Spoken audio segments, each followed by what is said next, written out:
지난주 금요일 국회 본회의 상황은 집권 여당이 국회를 어떻게 바라보고 있는지 단적으로 보여줬습니다. 당초 오후 2시에 예정되어 있던 본회의가 아무런 양해나 설명도 없이 더불어민주당의 일방적인 참석 지연으로 4번이나 연기되었습니다.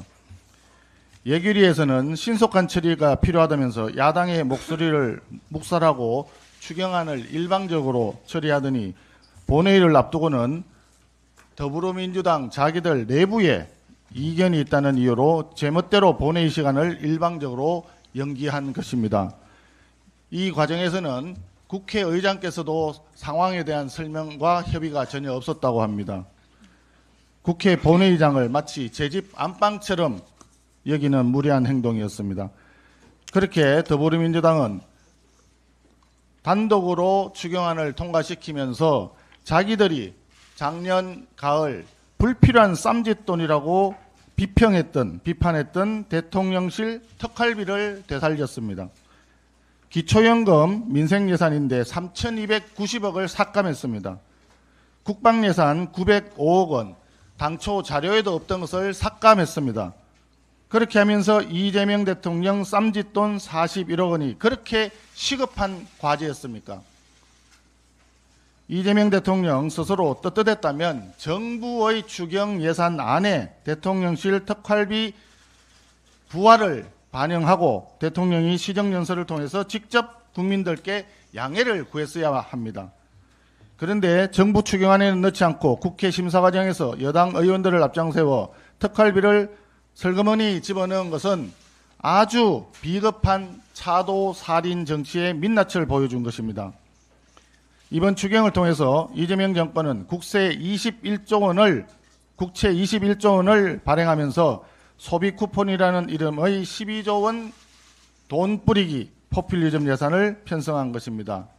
민생과 국방은 포기하고 국민에게 빚을 부담 지우는 선심성 포퓰리즘 추경입니다. 포퓰리즘 추경은 이제 포퓰리즘 입법으로 이어질 전망입니다. 민노총 언론노조의 방송 장악을 위한 방송 3법, 민노총의 청구서인 노란봉투법, 전농의 청구서인 양곡관리법을 비롯한 농망사법을 강행 처리하겠다고 합니다. 우리 경제 전체의 파이를 키우기보다는 이재명 대통령을 정치적으로 도와준 노조와 이익단체들을 위한 파이 배분에 몰두하는 입법 속도전입니다. 국회가 이재명 대통령이 현금 버튼을 누르면 현금이 쏟아져 나오고 입법 버튼을 누르면 아무 법안이나 쏟아져 나오는 이재명 대통령의 개인 자판기로 전락하는 꼴입니다. 그렇지만 국민의힘은 야당에 주어진 견제와 비판의 역할을 다하겠습니다. 총리에 이어 이제 장관 후보자 청문회가 이어집니다. 부모가 아파트를 사주면 신분이 고착화된다고 강연에서 말한 지 1년도 채 되지 않아 아들의 아파트 매입을 도와준 외교부 장관 후보자 조현, 근로계약서도 쓰지 않고 5곳에서 겹치기 근무를 했던 국가보훈부 장관 후보자 권오월, 온 가족이 태양광 사업에 얽혀 있으면서 태양광 사업 지원 법안을 연달아 발의했던 통일부 장관 후보자 정동영, 제자 논문 가로채기에 논문 중복 게재까지 연구 윤리를 잇따라 파괴한 교육부 장관 후보자 이진숙, 변전충 내각의 추악한 민낯이 국민 앞에 고스란히 드러나고 있습니다. 장관 후보자 중에 전과나 의혹이 없는 후보자를 찾아보기가 어렵습니다. 대통령과 국무총리처럼 전과와 의혹투성이 사람들만 골라서 기용하기로 작심한 모양입니다. 국민의힘은 국민과 함께 전과 의혹투성이 장관 후보자들의 능력과 도덕성을 현미경식으로 낱낱이 검증해서 이재명 정권의 오만한 일방통행 정치를 막아 세우겠습니다. 관세에 대해서 한 말씀 드리겠습니다. 상호관세 유예 기한이 7월 8일로 불과 하루 앞으로 다가왔습니다.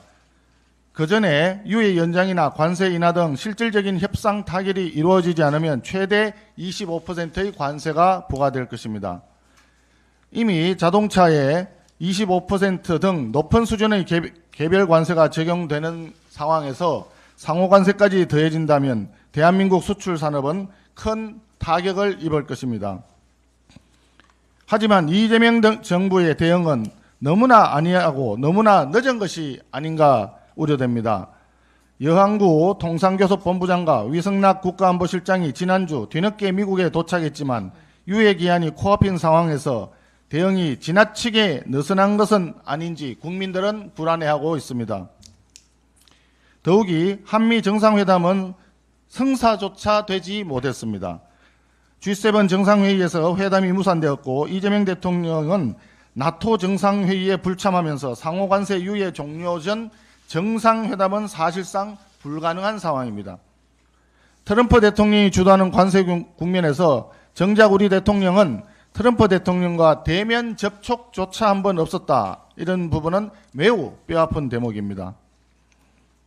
이처럼 한미동맹관계가 이재명 대통령 취임 이후 정상회담 한 번 없이 불안정한 상황인데 이재명 대통령이 중국 전성절 참석을 검토하고 있다는 이야기가 들리고 있습니다.